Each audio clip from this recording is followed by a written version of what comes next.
Cool beans. I remember the expression back from junior high in the 1980s. I have no idea where it came from, but it stuck in my mind. It's probably what led me to first take notice of this collection of piano pieces called Cool Beans by Ben Crosland. I've been curious about it for years, and after hearing many good things, I finally ordered a digital download of Cool Beans Book 1 just this past week. Upon downloading it to my iPad and loading it into Fourscore, I sat down and immediately played straight through the book beginning to end. Then after that first playthrough, I flipped back to the beginning with the intent of narrowing down to a short list possibilities for this week's podcast, and I ended up playing through all 12 pieces again, start to finish. Suffice it to say, I really like every piece in this collection. I don't think there's a weak one in the bunch. But before we get to the music, I'd like to welcome you to the Piano Pedagogy playlist. My name is Luke Bartolomeo, and each week I play a few of my current favorites from the piano pedagogy repertoire written by living composers. Cool Beans is a graded collection of 12 pieces, with the first couple of pieces at about an early intermediate level. The bulk of the book is suitable for solid intermediate pianists, and there's a couple at the end that I would definitely say are leaning more into the late intermediate category. We'll start with the third piece in the book, titled The Road Back Home. You'll notice that, like most pieces in this collection, it borrows heavily from popular music with regards to just about everything: melody, harmony, syncopated rhythm. But the forms of the pieces seem more put together from a classical mindset, and the works themselves are very pianistic. Playing them feels more like approaching a work from the standard repertoire than an arrangement of a pop song.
So sweet, so simple sounding.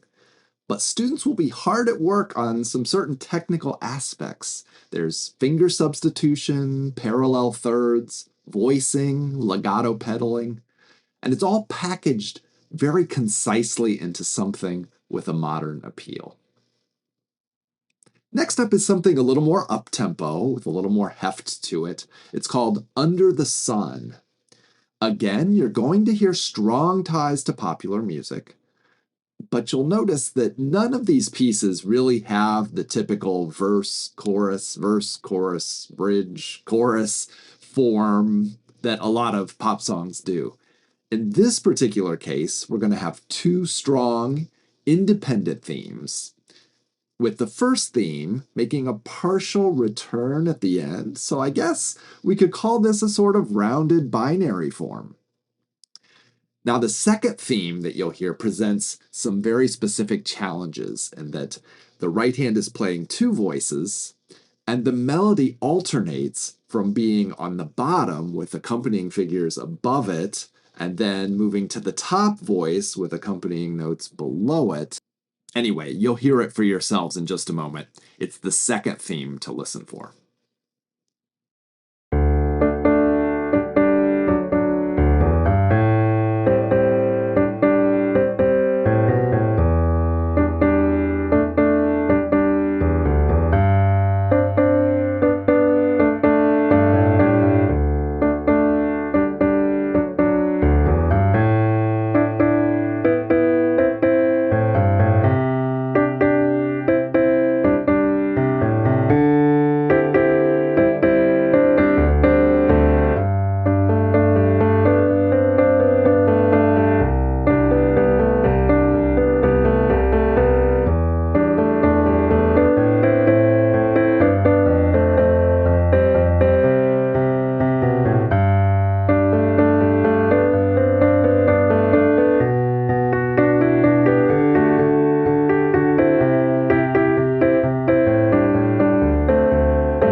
As I mentioned earlier, I just bought this music last week, so I've never taught this piece before.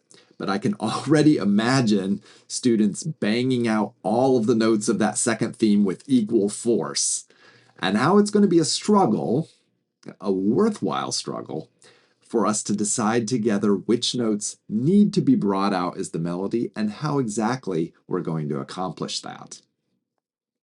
We have a prelude on deck for piece number 3 today. It's titled Prelude to an Autumn Day. Very fitting, as at the time of this recording, a lot of us are experiencing our first breaks from the summer heat. This prelude has a jazzy feel to it due to all of the dominant seventh harmonies and a free, expressive melody in 12/8 time. It's true to its name, and that you really feel like it's just a prelude. It's not the main event. It's merely setting the stage for something to come after it.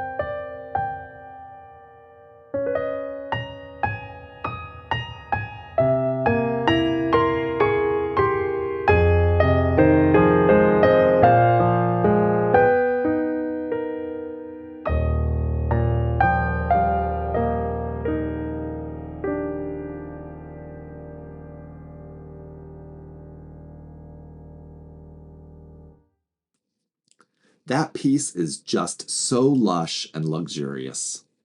And so short. Many of the pieces in this collection are just one page, which I find to be very useful when students are getting comfortable with new technical challenges, to just feed it to them in bite-sized morsels. There's a lot to navigate for an intermediate student in this piece, but it's only 8 measures long, so it's going to be manageable. It will push them in their technique. For instance, in this particular piece, there's a lot of arpeggios with wide intervals, something they might not have encountered before. But it's short enough to allow the students to be successful. I really could feature all of the pieces in this book, and we just might over the coming months. But for now, I have time for just one more. I'm going to close with another chill piece. This one's called Sunday Evening. It's very syncopated, but in a gentle way that it just feels really good to play. As you listen to the beginning, if you're not looking at the score and seeing where the bar lines are, you might be tricked into hearing changing meter between 4/4 and 3/4. But it's all in 4/4 time. It's just very interesting use of syncopation between the right hand and the left hand. I'll admit, I messed it up the first couple of tries sight reading. There are some actual changes in meter between 3/4 and 4/4 at the very end, but they happen in a very natural way, and I don't think they'll cause any problems. Enjoy how this piece expresses the calm and joy of a Sunday evening, with also a nod to acknowledging another weekend is almost gone.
Ben Crosland is an English composer and sound engineer.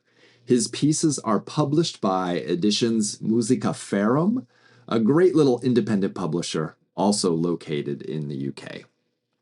I'll post a link in the description to where you can find Mr. Crosland's collection, Cool Beans, as well as the many subsequent books that he's since published as part of the larger Cool Beans collection.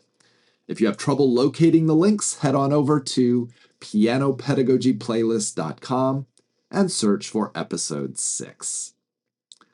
And just like that, we have to close the lid on this week's episode. It's so exciting for me to discover new pieces of music that will soon find homes with my students. It's really the motivating factor driving this podcast. It keeps me searching and discovering rather than solely relying on the repertoire that I'm already familiar with. And we'll do this again next Monday, when I'll play for you some more of what I've found out there. As for you, keep nurturing the music and have a great week.